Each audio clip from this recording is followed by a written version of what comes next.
A coin is tossed twice.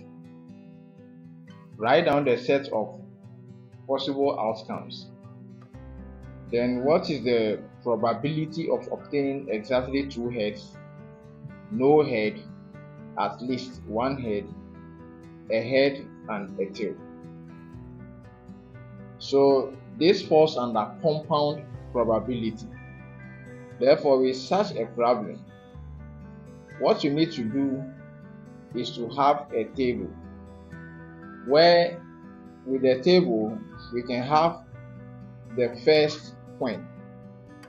So this is the first coin.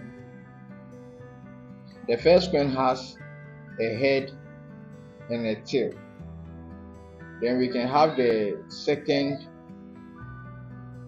coin. It also has a head and a tail. So if we have our table to be in this form,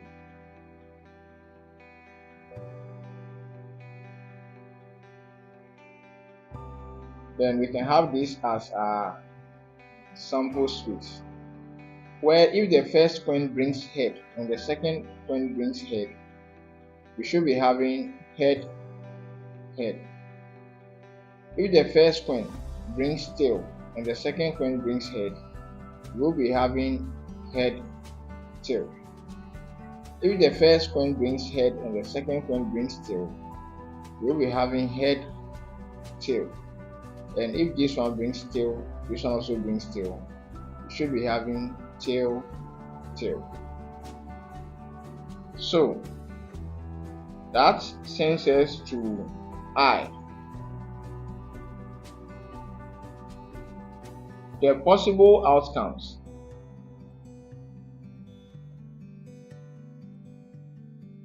So the possible outcomes are, there can be head, head, which is the first one. There can be head and tail. There can be another head and tail. Then we can have tail and tail. So these are the possible outcomes. Then II, the A, that says what is the probability of obtaining exactly 2 heads. So from these possible outcomes, probability of exactly 2 heads will be equal to, out of the sample space, which is 4, how many of them have 2 heads? That is, only one of the sample space has 2 heads. So probability of that becomes 1 out of 4. Then the B says probability of no head.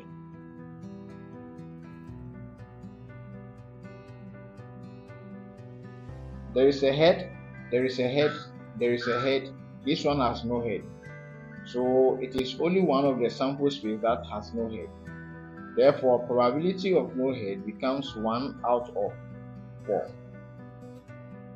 Then the C, at least 1 head.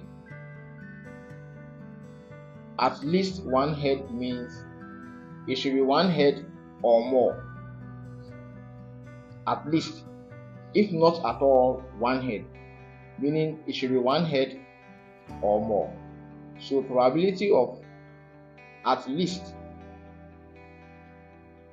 1 head is equal to 1, 2, 3. So it becomes 3 out of 4. That is probability of at least 1 head. Then the D, probability of a head and a tail. Which one has head and tail? So this is a head and a tail, head and tail. So that one becomes 2 over 4, which when reduced should result in 1 over 2. So this is how to deal with such a problem under compound probability. The best thing to do is to always put it in a tabular form so that you can know your sample space.